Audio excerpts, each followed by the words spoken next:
Goeiedag beste kijkers en luisteraars van Cultuur TV. 19-jarige werknemer omgekomen bij arbeidsongeval in Geersvliet. Een 19-jarige werknemer is maandagmiddag om het leven gekomen bij een arbeidsongeval aan de Jolie Kooierstraat.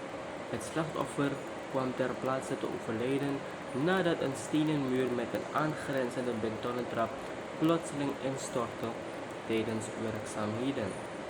Volgens voorlopige informatie was de jongeman bezig met het demonteren van een oude steenconstructie.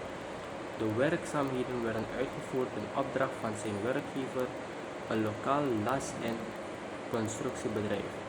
Tijdens het werk stortte de muur onverwachts in, waarbij de werknemer onder het puin terechtkwam. Collega's die aanwezig waren bij het incident waren getuigen van het ongeval. Het slachtoffer overleed direct aan de opgelopen verwondingen.